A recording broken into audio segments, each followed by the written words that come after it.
Hello my dear kids, very good morning to all.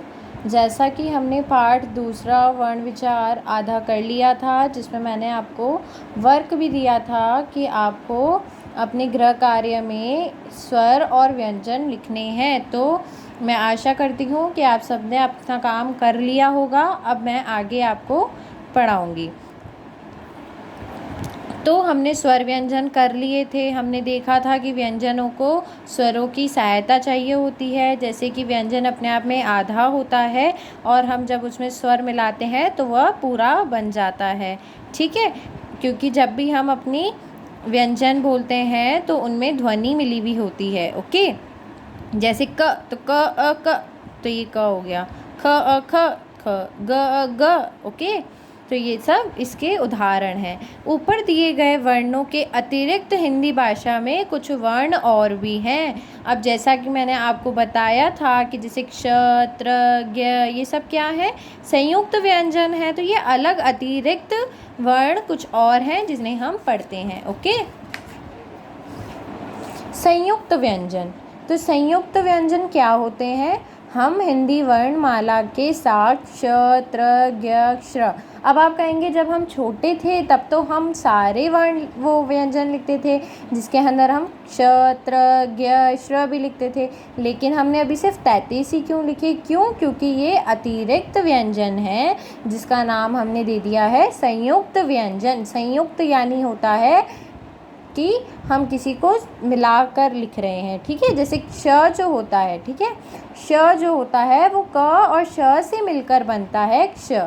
ठीक है बच्चों, तो संयुक्त व्यंजन क्या है? जब हम हिंदी वर्णमाला के साथ श, त्र, क्ष, श्र जब भी पढ़ते हैं या लिखते हैं, इन्हें संयुक्त व्यंजन कहते हैं। अब ये आप याद रखिएगा कि श किससे बनता है? क और श से।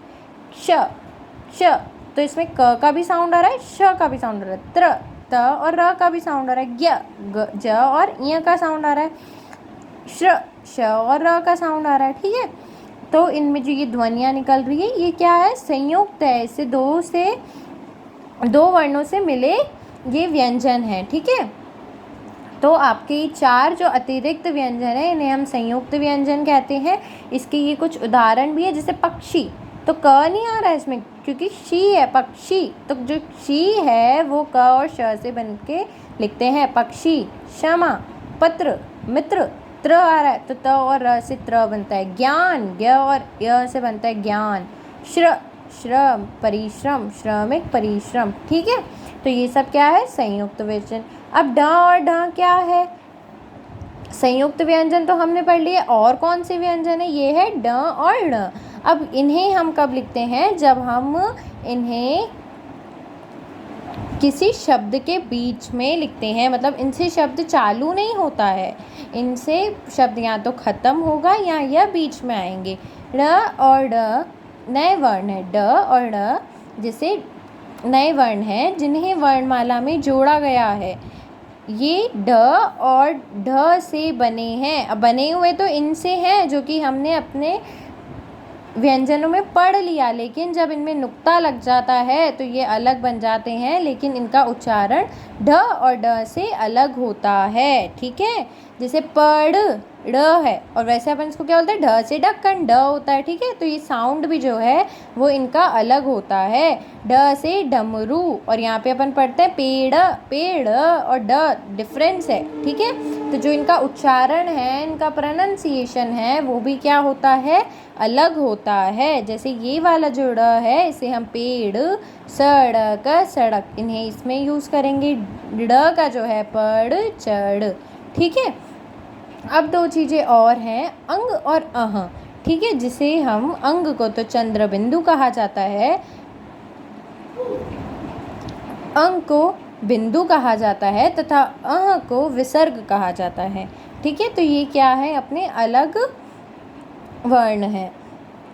तो ये हमारा चैप्टर कंप्लीट हुआ। इसमें हमने पढ़ा स्वर क्या होता है, व्यंजन क्या होता है, वर्ण क्या होता है, वर्णमाला क्या होता है, संयुक्त व्यंजन क्या होते हैं, ड़ और ड़ का साउंड क्या होता है, अंग, अंग और अह, अंग, अह और अह क्या होता है। ठीक है, तो हमने इस चैप्टर में ये पढ़ लिया।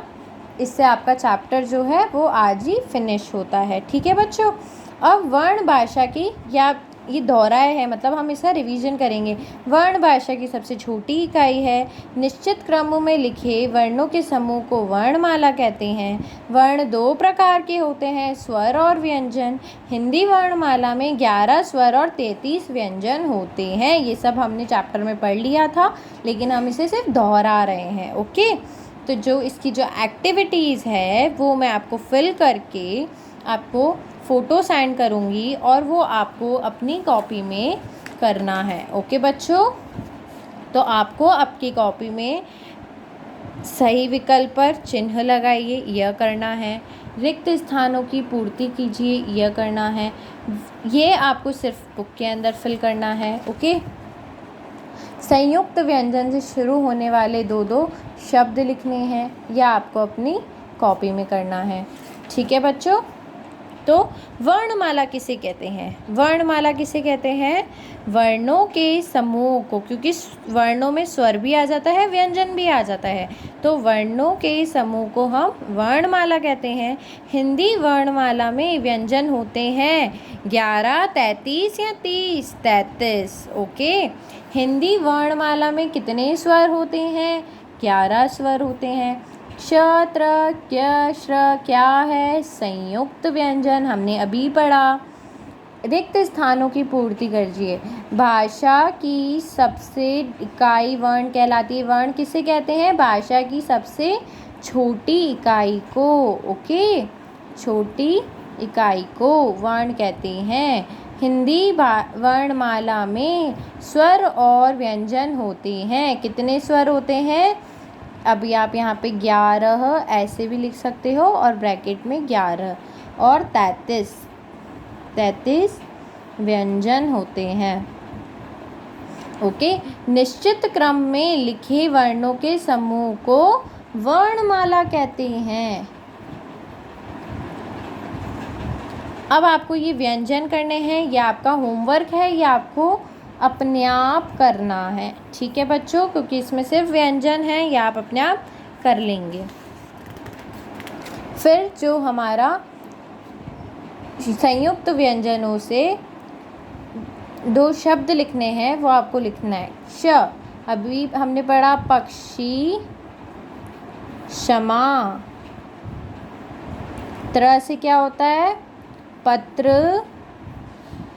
त्रिशूल। ज्ञ से क्या होगा? ज्ञान, ज्ञानी। श्र से क्या होगा? श्रम, परिश्रम।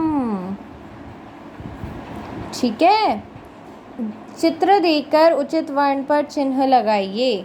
तो आपको इनमें से देखना है कि इनमें कौन सा सही है। ठीक है, चित्र देखकर उचित वर्ण पे। अब जैसे ये क्या होता है? भालू, तो भ से भालू। ये क्या है?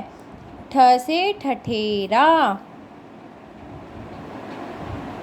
प से पतंग, ब से बतख, उ से उल्लू, श से शेर। तो आपको ये आपकी तो कॉपी में करना है, लेकिन ये आपको ओनली अपनी बुक में ही फिल करना है। और ये आपको ओनली अपनी बुक में फिल करना है, ये आपको कॉपी में करना है, और ये भी आपको अपनी कॉपी में करना है। ओके बच्चों, तो आज हमारा जो पार्ट 2 है वो हमने अपना फिनिश कर लिया है। आई होप आप सबको अच्छे से समझ में आया होगा। Thank you. Stay at home, be safe.